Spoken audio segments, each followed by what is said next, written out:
My name is Theo and I'm here with Mr. Theo Billiris, the owner and founder of ESS Academy.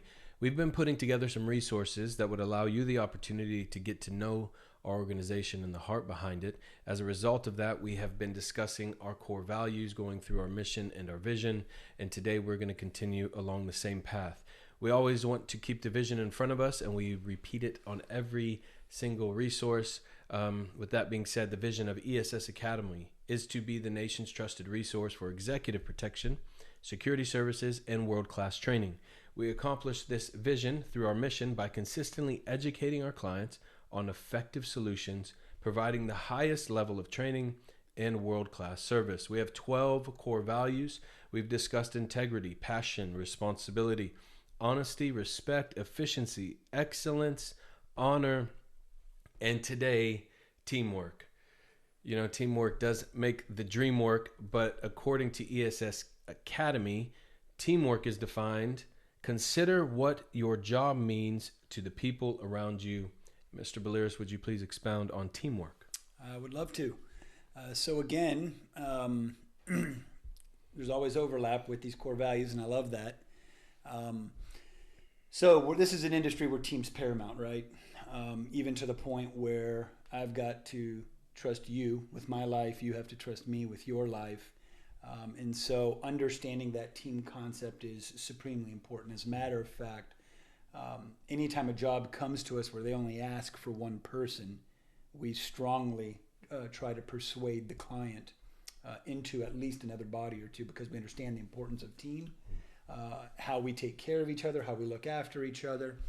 And then the other side of teamwork is understanding, remember the rock falling into the water, the consequences never being just on you, but being on the team. Right. And so with that, I learned very early on how important my team would be here at ESS. And when I speak of my team, I'm talking about those behind the scenes that help keep this machine running. And so I was given a vision, right? And then the Lord started laying out missions, right, on how to get to that vision. And in that, it was obvious that He had placed certain individuals in my path to become part of my team to carry out these missions to get to the vision, right? And then so He continues to do that. And so as this thing grows, He puts more people in front of us to become part of the team. And each member of that team just as important as the next, you know. And so we try to encourage our people often because, and teach our leadership that regardless of the position, regardless of the post, regardless of your level within the company, each position is just as important as the next, because each one affects the next, right? And so a great comparison is the office personnel versus the field personnel, right? They rarely see each other. Sure. They communicate over the phone, through email, but it's rarely face to face. And in that, the job's completely different. And so if you're a field person, you can look at the office and say, man, those are the important people, right? Those are the big dogs that are running this company. But in the office, our viewpoint is, man, that's our reputation. Those are the important people, right? Because the clients, they don't see Theo in the field. They don't see Jake, Jason, Mama Jean, you know. And even though administratively we're running the company, the reality is the boots on the ground are our reputation. And so they are just as important, if not more important, than us. And so the teamwork piece is understanding that, yeah, what I do is important, but so is what everybody else does. And I bet the guy in the field is depending on you to steward your position well, to set him up for success out there, and vice versa. 100%. To be able to prefer each other and understand that if I do this well within the office, then it only sets my team up to do well out there in the field. Yes. On as you were discussing this, I was thinking about just anything that really happens in the earth. Even if you look from the beginning, God says, "Let us make." The plurality. God has a desire to make a man, and He says, "But you know what? This could be done by myself." but I realize that the best way for this to happen would be let us make. And in order for a team to have a sense of synergy, there must be unity. And in that process of unity, there has to be an intentional preferring the person in front of you. There has to be this heart behind it that would say, I desire for you to do greater things than I'm doing. As a result of that, I'm going to give my best so you can be at your best. And again, I think that that's exactly what these values do. I think it chisels away at maybe some areas of selfishness within our heart. It forces us into a place of selflessness. And as a result of that, we'll find ourselves being the best rendition of ourselves. And those around us will also find themselves being the best renditions of themselves. But I found it to be completely interesting that God would say, let us make. And even though the verbiage here is teamwork, we often use around the organization the verbiage and the word family. But every family has to operate as a team as well, and they have to have this ultimate goal in mind that together we're going to accomplish the vision. How can I play a role in seeing you be the best you can be, and as a result, how can we together fulfill the vision? In regards of teamwork, just give us some examples quickly, maybe where you found a lack of it and how it affected just the overall morale of the group, and then how you found somebody who is an incredible team player and how it benefited the group. So I can tell you, I'll start with the success one because I'll use myself. Oh. Yeah.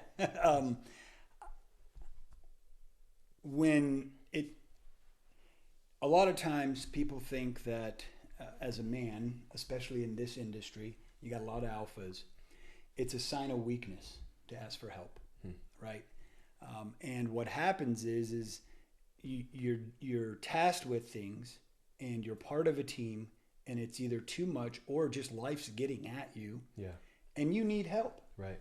But you won't call on your team, right? It's a pride, right? And so you think you can't ask for help. And I can tell you, man, that the beauty of the people I work with is that a lot of times they don't wait till you ask. Yeah. Right. And sometimes I get caught up in thinking, man, I got to get this done. Yeah. But they can see it all over me. Theo needs help. Yeah. Right. And it might not even be an office thing. It might be a life thing. Sure. Right.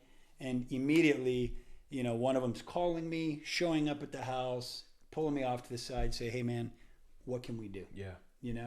And so I can tell you from my perspective, man, there would be no ESS without the other people. Yeah. And if it was Theo and Theo only, this thing would have already closed down because many times I wanted to walk away. Right. And so it started with the teamwork of my family, my wife, number one. Man, if I didn't have her, I could tell you this thing would have been over years ago. Right. Especially when life hits me. Sure. There was times when life hit me and I was like, I'm shutting it down. She's like, what are you talking about? You're not doing that. Yeah. She's like, go pray, Yeah. Go talk to the Lord. And then many other times where my brothers and sisters in the office there are like, Theo, what do you need? Yeah. Yeah. And so, that teamwork piece, you're right. Family and teamwork, it's the same. And so, there'd be no ESS without it. Now, what was the other part of the question? The aspect, when have you seen it not necessarily stewarded so well, where you found someone maybe being a bit selfish within the confines of the team, and how it's detrimental to the team? Yeah, sure. So an example of how I see that often is where leadership does not build up those beneath them and train them up to basically take their position. Yeah. Okay. And That's so always a tough one. Yeah, it's a tough one because to them, in their mind, they're thinking, if I train this person up, then I'm not valuable. They'll get rid of me. Right. But then what they don't realize is the reason we want you to train them up is so we could promote you to higher. Right. But since you don't have anybody to take your place, we're stuck keeping you there. Yeah. Yeah. And so in that teamwork piece, they don't build the team up around them. And they want to be the only one shining. Right. Yeah. But what they don't realize is it keeps them stuck in that spot. Yeah. And it keeps us from being able to take a person of value and move them. Yeah. And that individual would only be really being led by fear. No doubt. Right. So fear if I do get this person, or if you see potential. I think that that's one of the greatest things about Jesus, following the life of Jesus, is he said, greater things will you do. Yeah. Like, that's crazy to me. You're thinking you could have kind of kept it right where you're at, but you have a desire for people to encounter greater things than you encountered. And I think that shows really exactly what a team is, and it reveals the heart behind the organization.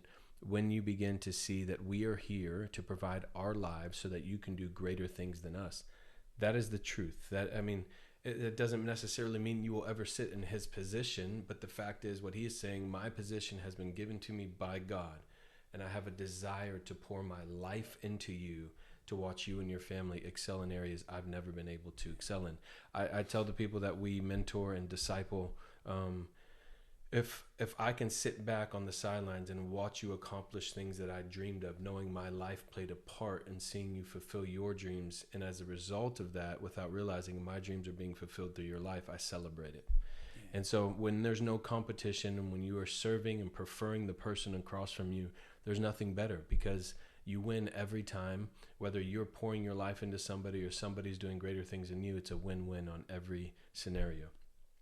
Thank you guys so much for checking out these resources. We really appreciate it. I know we've kind of bombarded you guys over the last few weeks with keeping this video in front of you, but the heart behind it is we really need you to know the core values, because we want you to know our heart. Remember, if you have anything that you're in need of, anything that we could pray for, any questions that you may have, ESS Academy is here for you. The information's there on the screen. I'm also here for you. My wife and I, our ministry, A Place for Family, is here for you. If there's anything you need, please feel free to reach out to us. Our information is also on the screen. Thanks again for taking the time to check this out. We love you guys, and we'll see you next time. Bye-bye. Bye-bye.